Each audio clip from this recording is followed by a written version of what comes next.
This is Synopsis, a series of conversations with composers. I'm Neža Zupanc, and I'll be leading this conversation taking place in the framework of Abeceda Institute. Today's guest is Yang. Welcome, and please, a couple of words of introduction. Hello, everyone. Thank you for your introduction. And I'm Yang, a Chinese composition student currently living in Milan, Italy, and I'm studying here. And I think I could also say I'm at the beginning of a career, or I don't know. And yeah, and I'm here writing contemporary music, but I come from, because like where I come from, the scene of contemporary music is not so active. So I basically started writing or getting into the contemporary classical music since I came to Europe 5 years ago. And before that, I was playing a little bit of jazz and a little bit of everything on guitar, but I was also like trained as a pianist since I was little, but at some point I abandoned it. So yeah. And you started as jazz guitar player, right? In music, or how did you actually first encounter music? Actually, I started piano earlier, like when I was 5 or something, but that only lasted for like 7 or 8 years. So like when I was still in middle school, I stopped piano training, but that's still like inside of you when you have years of experience on something at that age. Well, at that age, it's half of your life, and at this probably a third or a quarter, right? Yeah. And jazz I started a little bit in high school, but like the simple ones. So And like standards and stuff. yeah, but in jazz, it's usually a common practice to also compose your own standards, Yes, right? but I think there's another I mean I have never written anything jazz, just to be clear, but yeah, I know what you mean, because like people write their melody and put the chords and then give that to other musicians and they start playing. That I think that's a different kind of mentality in composition, comparing to like what we do here. Like we have to write every note and everything, like what players should do. Like we have to give all the informations. It, it's a great theme to address. What do you, perhaps not in distinction to jazz, but in general, how do you qualify composition as, or especially compositional practice of yours? Mm, I don't know. I mean, I'm still finding a way, or like even more than one way to do it. But what I feel now is like we have so many possibilities. Even jazz could be one of them, or we have all the techniques and all the inspirations. People work with visual arts or literature or a lot of things. But what I'm trying to do is like, while having all this input, and on every composition I try to give myself some limits, like only focus on some stuff and not think about all the other um, possibilities or other ways. So like give myself some limits. For example, I have written this work based on a book by an Italian designer and he's called Bruno Munari, and he was like probably the most important designer, Italian designer in the last century. And he has this book which is pretty interesting. Um, on every page, he has these like random dots on the blank page.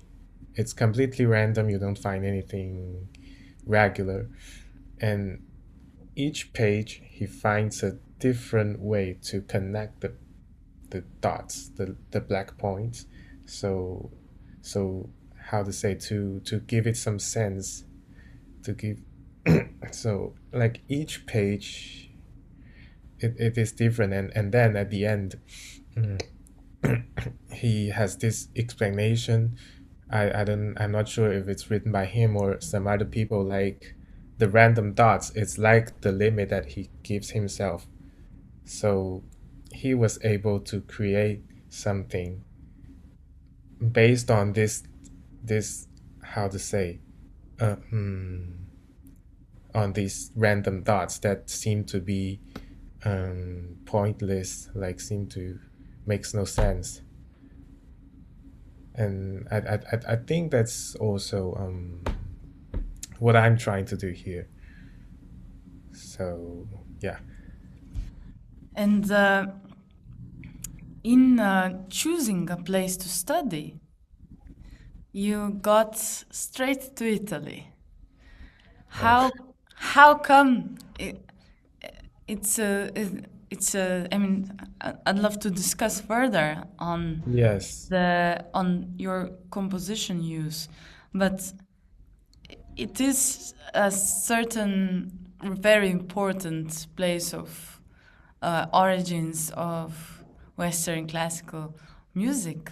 Uh, what brought you directly to Italy, where you're now, referencing one of their designers and Ah, probably exposed to also many other very influential people? I think one, how to say, important reason is the language.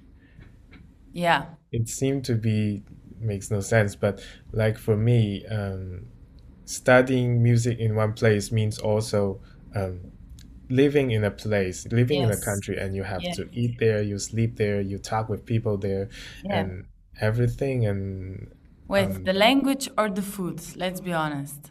I'm joking, sorry. yeah, both. No, but you spoke Italian before?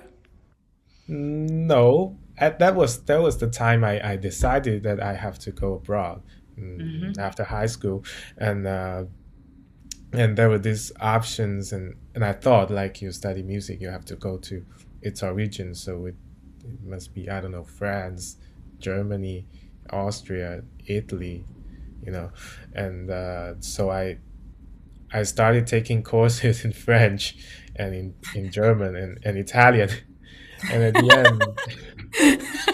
the end, like, I thought like Italian is, I like the way they talk. Mm-hmm. It's nothing I can explain, and now I'm Yeah. here and I speak Italian, and I don't know, I get along with the place well, so Yeah. doesn't seem to be a So bad you decision. set the dots and made a connection and flew right there. Yeah. No, well, that's another thing. I didn't know like what Italy would bring me to. Like Mm-hmm. I came here not knowing any of their designer or, I don't know, literature or Yeah. anything. Mm-hmm. But when you come here and you start to get into the culture, and it also becomes part of you. Mm-hmm. That's why I'm fascinated by this choice of the country. Yeah. Many composers in the past that most of the people know today, at some point had to venture to Italy as well, right? For a shorter or a longer stay. And also, it's perhaps an underestimated topic in this discussion, which is what influence does the environment where the composer lives and participates in, take on the composition. That is, if any. Can you speak further to that? How do you see the role of environment where one lives, the culture, to one's work and practice in composition? I don't know. I think composition, like writing music, is a way to communicate at the beginning. It's like a director makes a film and he has his message to deliver to people, and also that's also for composers or for any artists. And I think how we communicate with people in our daily lives, even like how I talk to um, I don't know, the manager of my building is influenced me on how I communicate, even when I'm writing something just like in my room on the paper. It's, I don't know, and I know like there are different places and there are different um, ways of talking, and I don't know. For example, for stereotype, we would say Italians are quite extroverted in a way, and and in some other places, probably people talk less, so they are more introverted, and I guess that would influence our way of like writing music.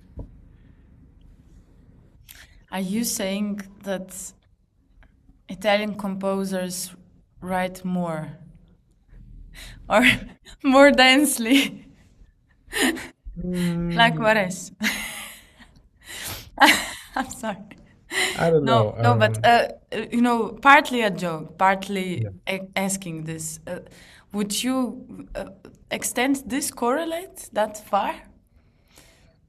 Yes, I think sometimes, how to say, um, especially the expression of how to say the feelings, or the emotion. Sometimes I think um, where I am here, like in this country or in general, everything around me, it's like people are quite expressive, for example, and that influenced me, like maybe when I'm writing, or maybe when I'm playing sometimes, and like with time you become more like them, like I become more direct on emotions, and this is like one of the example. And then the other thing is like, I don't know, um for example, I was talking about the designer, but also Italy has, I don't know, many artists, even in other fields, in films, cinema, and I don't know, decoration, everything. And when you're how to say, in this environment, you are contacting these works every day, or like throughout years, and I don't know, sometimes something inspires you, or like it must happen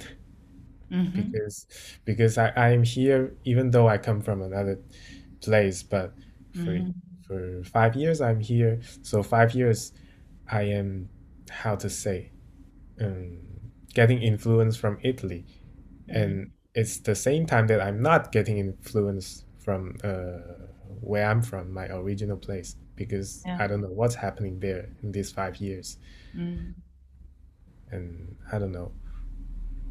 That also changes.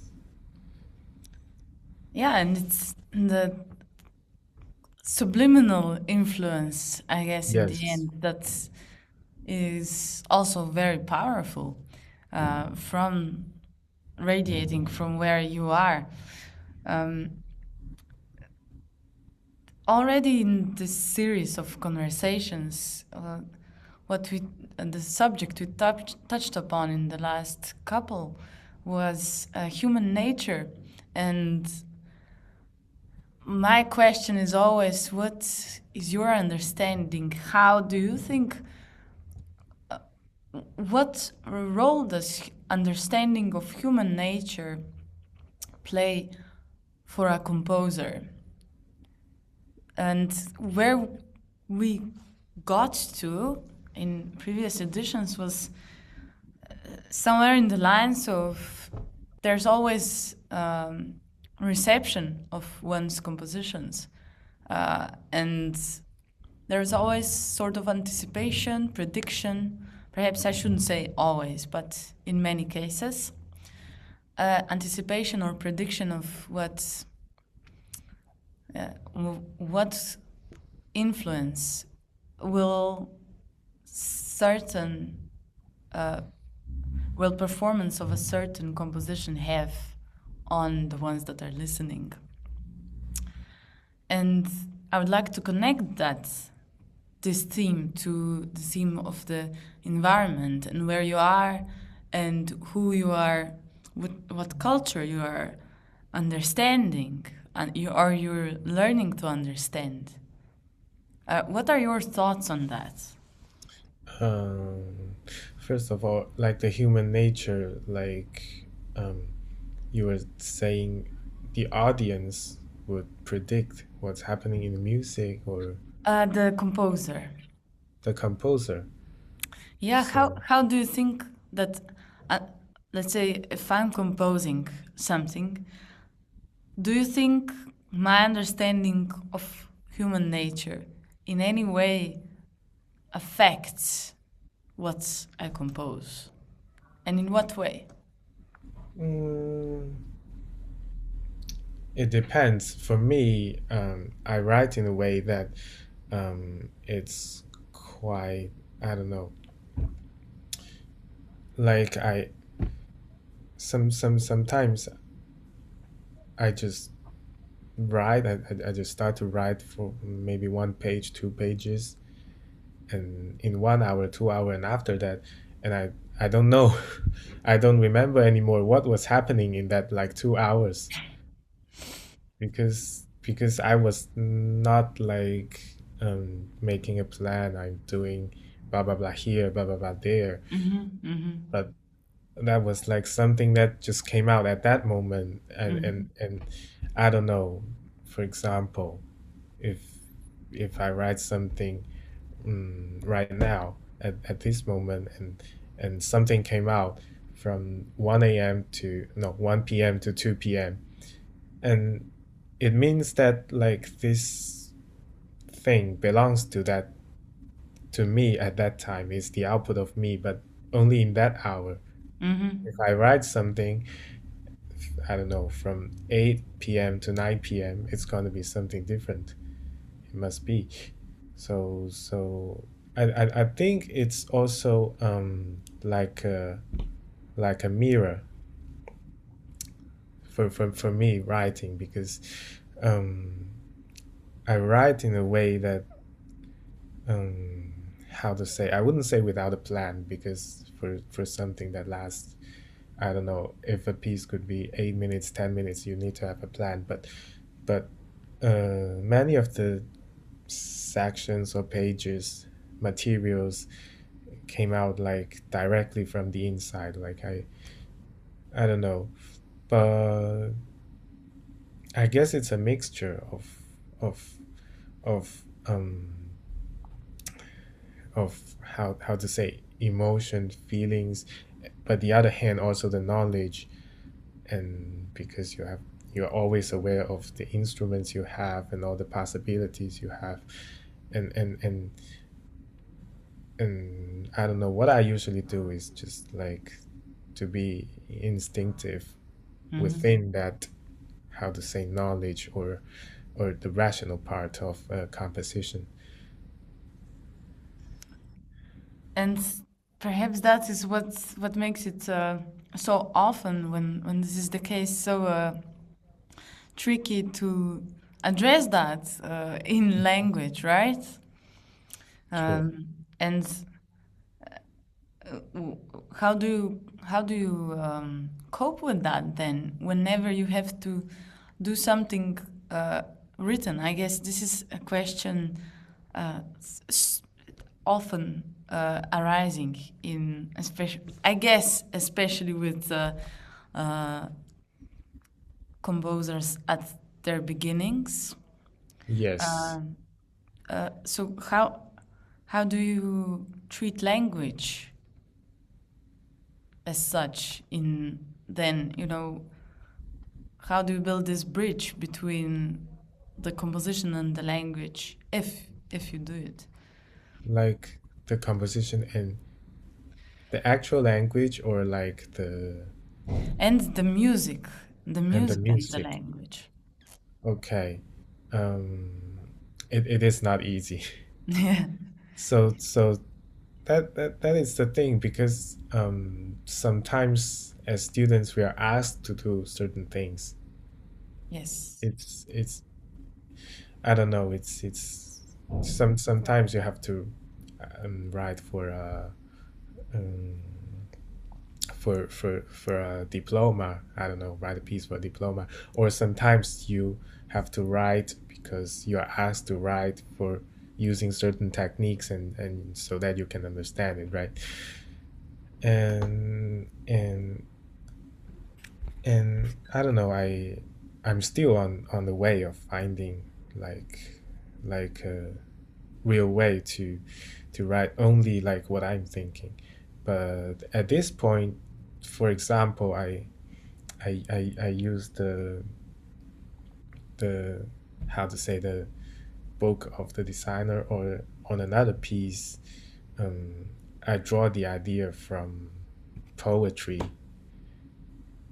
and it's not like I'm writing something for this poetry or for this designer or something. It's like I saw that they have um how to say, I have to go back to the beginning, like they have built limits for themselves, like they create a lot of things but with a lot of limitations in a very limited material, I would say.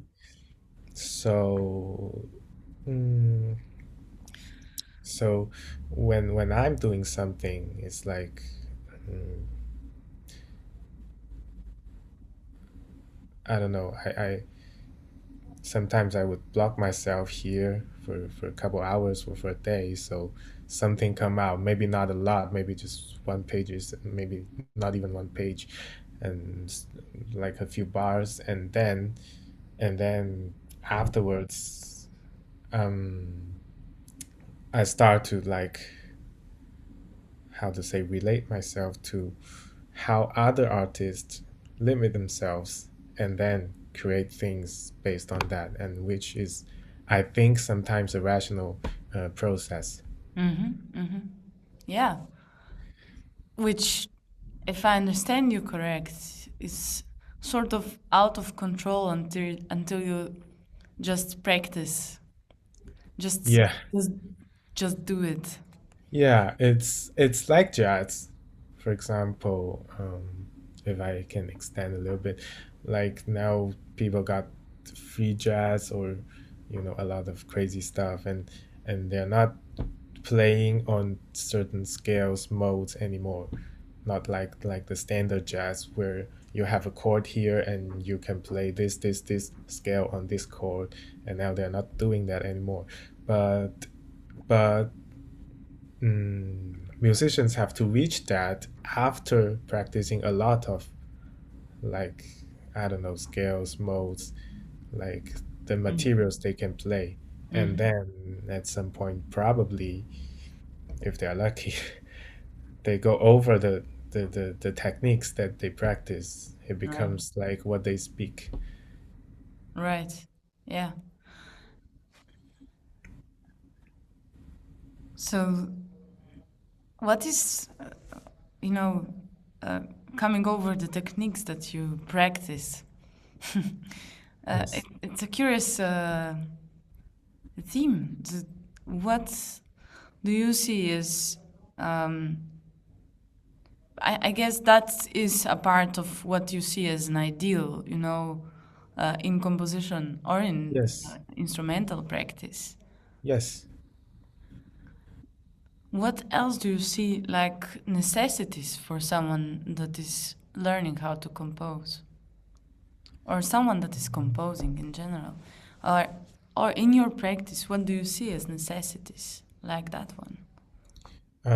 I have to say, during the years when I'm studying, many times I'm asked to write things, okay, in certain way, in a certain, um, not in a certain texture, but sometimes using certain techniques. And when you're put to write a thing, and I don't feel that I'm always willing to start a new thing. Like sometimes I don't know where and how to start. I think that's sometimes I think about it. That's like the will to communicate. It's like sometimes we're not having a topic, when we're in a bar, we're having our beers, and people tend to talk more. But sometimes you are in a situation where you're asked to say things in a certain way, and people tend to speak less. And I think it is important to always have something to express, always have something to put in the music, not just the techniques, not just I don't know the mm, I don't know not just the techniques, yeah, and have something that you can put in the music, and you know what you are going to put in the music, then you know, like, I have this technique to use to put in this piece, and then put it together, and I guess that would be way easier. So now this is the second time we get to this correlate between speech modalities Yes. and composition modalities. So this parallel. And that brings me to a thought that, speech modalities usually have a function, right? Recently, not recently actually, but last year's, many times I've considered the function of chit chat, which is sometimes treated as such an unnecessary modality of speech. However, more and more, that is for myself, I'm discovering its true values and opportunities which it offers, which is to connect through trivial subjects, to connect with someone perhaps you don't know, you never met before. What these correlates that you're making towards language, music towards language, makes me think of is, could one, if there's, let's say, chit chat, formal conversation, dialogue, how could one transfer that onto different modalities of composition?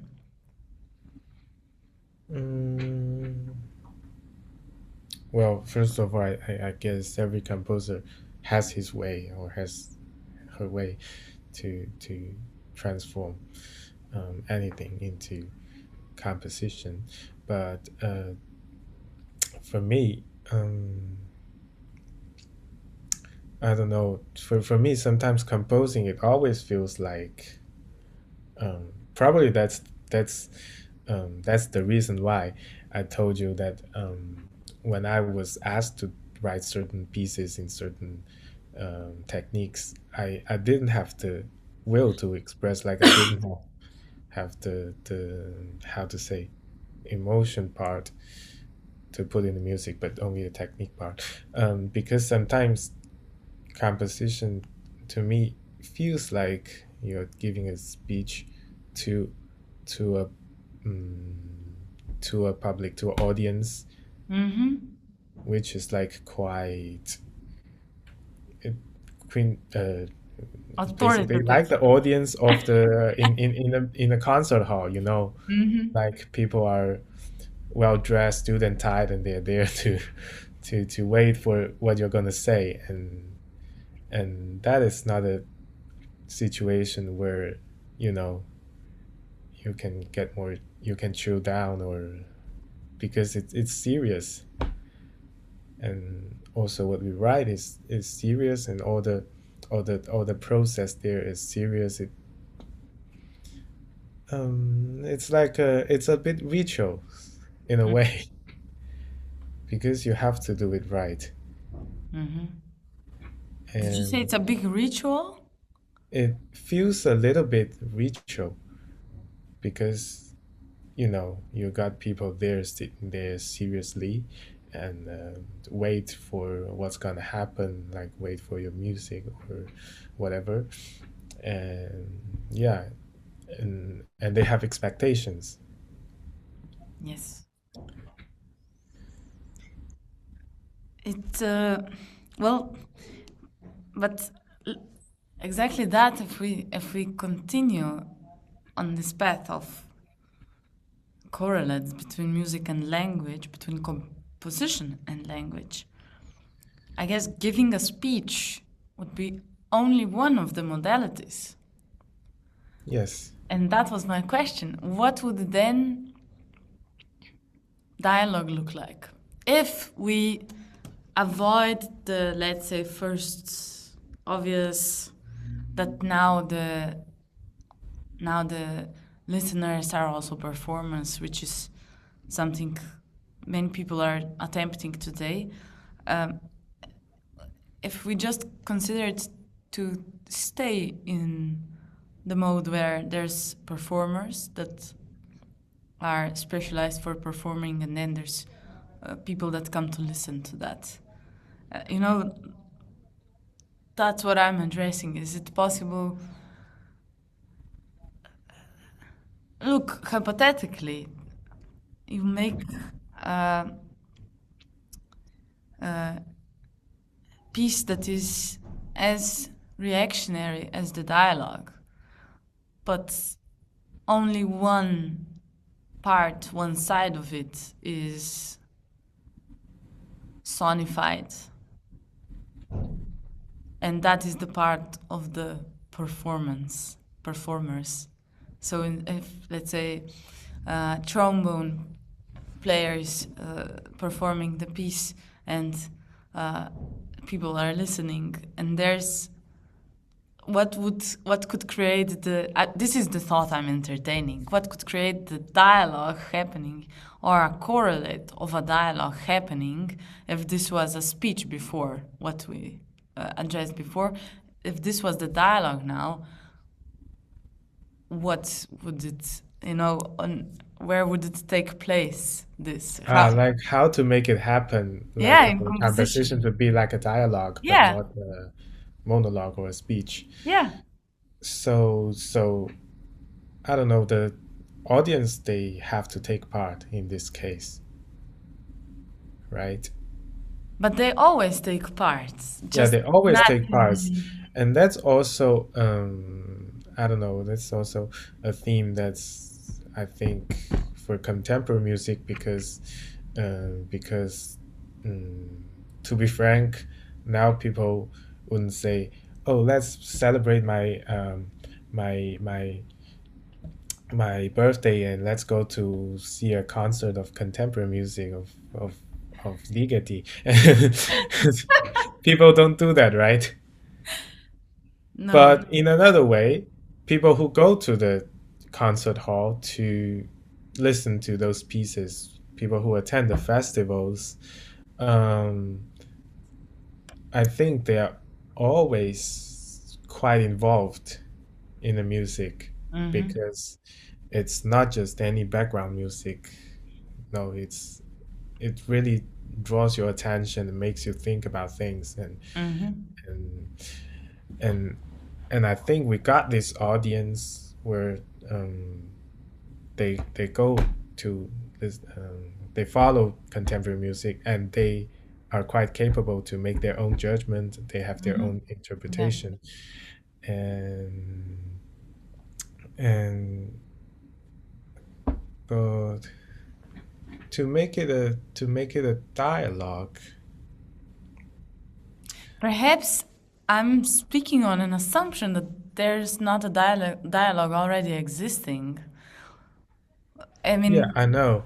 I was thinking that I was talking to a composer who gave a master class this year, mm, and he has this piece where everyone, I think if I remember correctly, I'm not sure, everyone is in a library and everyone is like reading a book which they are given, and then there's the music, I don't know, happening, starting, and they have to turn the pages on the book while they're reading, and then that becomes part of the composition because it makes a sound, and then I guess there's like the sound of the instrument or sound of music reacting to mm, the the sound that the audience are creating, but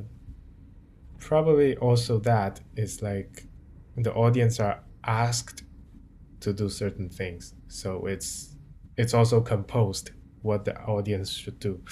oh, So yeah, now I guess I still don't have a way to, because the dialogue is like, if it's a real dialogue like now, mhm, we are all free of saying what we are thinking, mhm. like, but in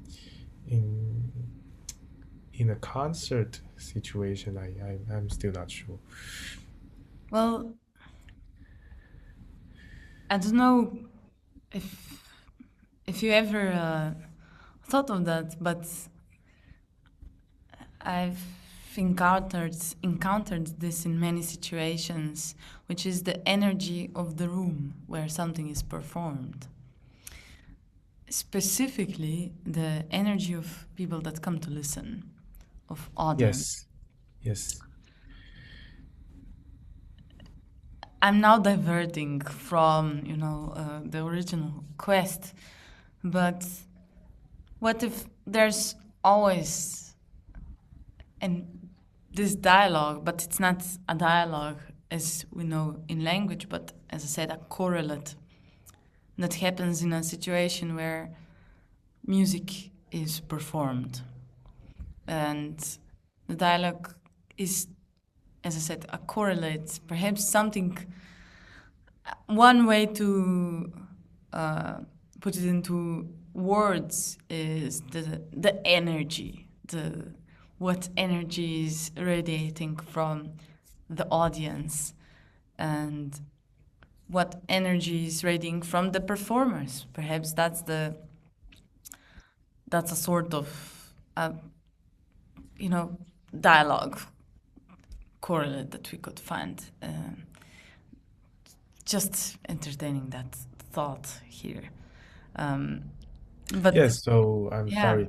You were saying like the energy from the audience, and I don't know, you as a performer on the stage, and you feel the energy of the audience yeah, as a sort of feedback. So yeah, that kind of dialogue. Yeah, dialogue. Okay, I know what I'm you not mean. sure if we're still in composition. So just partly humorously adding that, but also yeah, not sure. Anyway, to perhaps move on from this now. Yeah. Um, your compositional goals. What do you see as something you want to achieve in composition in your lifetime? In my lifetime, well, that's a big, Yes, big it is. topic. I mean, Yes, it is. from a young age to talk about that, but we all started because we have our passion. We were interested in this thing in the first place, and my goal is like maybe part of my goal is like um, to to be able to surpass or the techniques or the theories, everything, and then to be able to really write my own stuff without thinking, you know. Mm-hmm. And that's like after a lot of thinking and stuff, a lot of process, and then I if one day I can have my own language, or you know, Mm-hmm. Mm-hmm. Language in composition, you're saying. language in composition, like you write that thing and people listen to it, maybe people listen to 2 minutes of it, 3 minutes of it, Mm-hmm. and they know it's you, or they know this is, you know, this is done by someone Mm-hmm. who does things in that way. And in surpassing these limitations, sort of, as you said, of theoretical and of technical nature, is it, what way do you see in doing that, for doing that? Are you Composing a lot. considering, perhaps I wanted to ask you, do you also make written accounts in your compositional practice? Written accounts, like Yeah, that's basically your own theory of your compositional practice. for now, no, but probably someday soon it could happen. Mm-hmm. And to go further to your compositional practice, any certain types of composition, or how do you sort of structure your practice? What do you consider as essential parts of compositional practice? I guess a way to do it is like, first of all, analyze a lot of scores, but not just analyze the scores, but sometimes I also, like, without a score, I go to a concert, or you hear a sound, or just any sound, and you're interested in that, and I guess it's become a practice of orchestration now. Like if you listen to a sound, or you're listening to a composition in a concert, and there's like certain part of it, and you're interested, and then I would try to figure out how it looks like on the score, or like how can I recreate that thing, and if I can recreate that thing, and based on that, what can I do, how can I go further, and yeah. Curious. So that being, let's say, one thing, analyzing by Yeah, listening and by listening, studying yeah. the scores. Studying the scores is like essential. It tells you how to make marks for certain techniques. That's like the basic, Yeah. and yeah, and follow a lot of concerts, a lot of masterpieces, or like composers of nowadays even, and a lot of them are making a lot of things like really interesting, and I guess sometimes, this yeah. obsession with techniques also stems from the fact that they are actually, absolute knowledge of them is so essential for one to be able to easily apply them. Otherwise, you need to think about it every single time you Yes, use something, you implement something, right? yes. I'm saying obsession with techniques because so often the technique itself becomes the focus, but this is already being often addressed today in the conversation, I think. But still, it's Yes, very present. I guess it's sometimes I'm thinking about it because, um, um, well, now we're talking about culture. I'm in Europe, and here, um, we have schools for arts, for music, and etc. in general, and it's Mm-hmm. been for centuries for like that. So, like for centuries, people have formation Mm-hmm. Mm-hmm. for music. So there's a master, there's a teacher telling you how to do certain things, Mm-hmm. and also for instrument playing, there's like techniques, right? Yeah. And and sometimes you get into it and you start to practice repeating like Mm-hmm. that. But like where we're from, there was none, how to say, music schools or like art schools for many years until Mm-hmm. last century. And and s- and every year I go back and I go back there and I see like the mentality is a big difference because um, even though the music they're playing, for example, the traditional music or whatever, um, how to say, technically we see it, it's way more, way easier in a way, in a, how to say, if we see it at a point of view as a composer. uh, I mean, for the compositional techniques, it's quite simple. But on the other hand, they were writing that, and it became a thing. And sometimes you feel the emotion. Sometimes something is interesting, but none of this is like because they were thinking about the techniques. Because there was no schools, there was no like teacher telling them, you use this. There was no, not even harmony. Mm-hmm.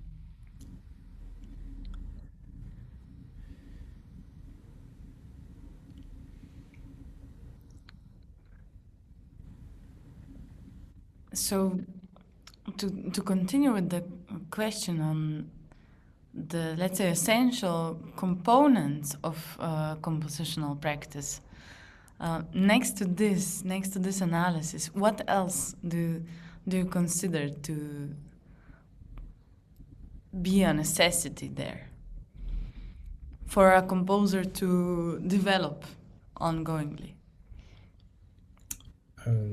I guess for me, um, I mean, I'm in no place of giving advice to other people, but yeah, Yeah. what I try Anyway, to do, you're basing on your yeah, practice. yeah, Yeah. So what yeah, I'm it's on trying your to do practice. is like, um, not just be a composer, like have more roles in my life, Mm-hmm. which which I don't know, I would have um, more things to talk about, and when I have more things to talk about, and you know, nowadays people are so busy with their own stuff, so where you have things to talk about, you can also not ask someone to talk with you, but just stay at home and talk with your music. And but for me, a big part of it is like, mm, what I'm trying to do is like not just be a music student, or not like not to be only a composer, but try to have more things happening like in my life. So a life that supports Yeah, the, like to practice. have more, how to say, have more content. I don't know if it's the right word to say. Mhm, mhm. Yeah. And also, an important question I had for you was, you're studying electronic music, right? Composition. No, I'm studying composition, but we Composition. also have like a course for electronic Or music. electronic. Okay. What do you see as the major distinctions when it comes to composing electronic music to instrumental acoustical music? First of all, like electronic music, um, we can more or less control better the result, because I know already how this sounds like, Yeah. and it's not something that I write a note for a flute and five different players they play, and it's five different sounds. But yeah, that's but also electronic music brings a lot of possibilities, because we are trying to make a lot of things that instruments cannot do. But on the other hand, it's never acoustic music, so it's like, for me, it's a separate thing, because if in the same piece of music that contains both acoustic instrument and also electronic parts, I think most of the time it's still quite how to say, I can still identify, or a lot of audience can still identify, like, okay, this comes from the player and that is from the amplifier, because the sound, the dynamic we get from a live performance, from a real performer there, it is different. So that, and how does, last question on that, just briefly, how do you as a composer ever really learn the instrument of electronic music, the instrument being quite infinite in a sense? Yes, it is quite Yeah. infinite. So, mm, so what I do is, like, I would categorize different types of sounds, because if I'm just messing around with my computer, I can get 2,000 different sounds in a day, and I don't know what to do with them. Yeah. And and what I do is, like, to have some sound material, not a lot of them, maybe even five or six, and mm, then create my own library based on, I don't know. Personally, I to be more specific, personally, I have very simple, like, percussive sounds as a, as a group, and then I have um how do I say it? Uh, like, like a sound that's like long, and like a long Sustained. note. Yeah, Sustained sustained, sounds.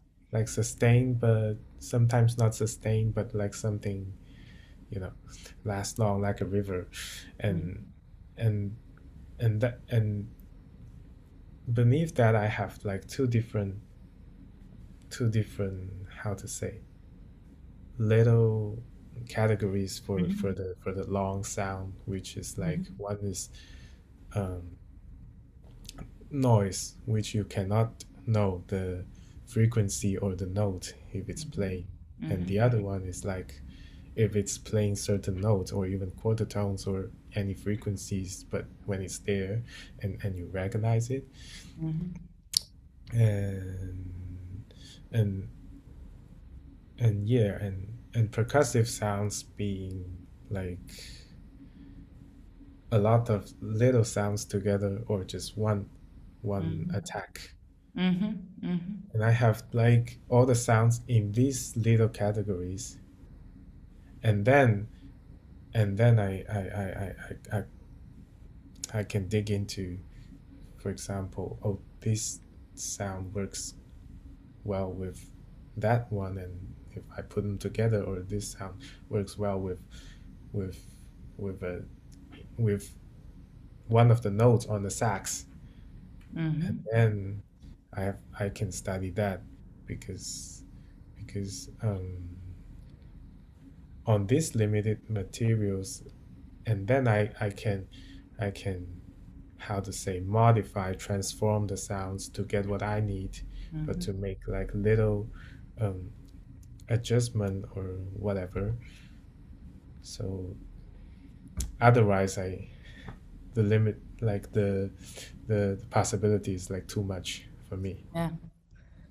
Okay, and just a last question. The what is city is just a jungle. Is it the sound, the recording you sent to me in preparation for this conversation?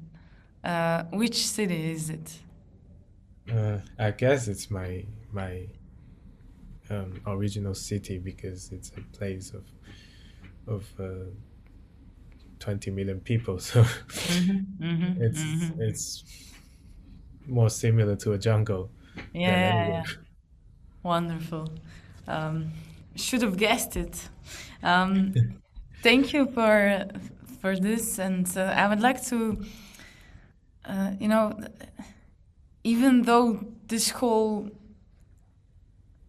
conversation can stand as a message from you to anyone that goes to listen to your music, I would still ask you to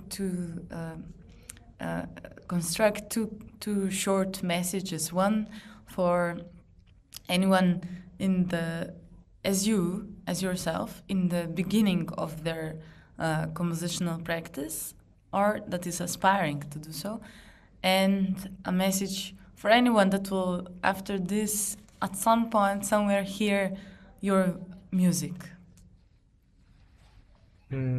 Okay. Well, a message to young people, as a young people, I guess it is important to always explore, not just in music. I mean, first of all, we have to always explore in music because we are composers, and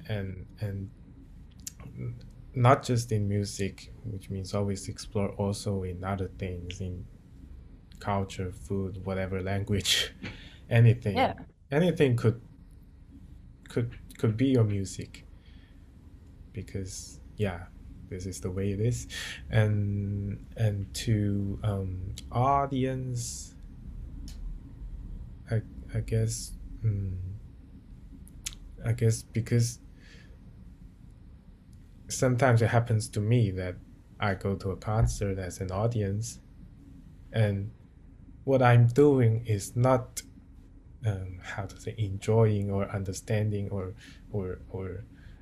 feeling the music to getting what it's the composer or the musicians are telling me. I was not doing that. A lot of time I go to the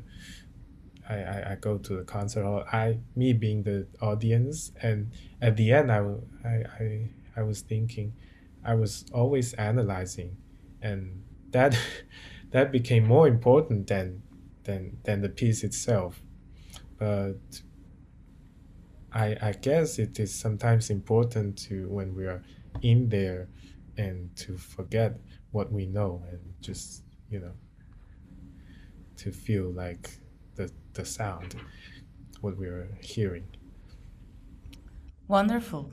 Thank you for these messages, and thank you for all the sharing of the thoughts and for joining Synopsis. Thank you.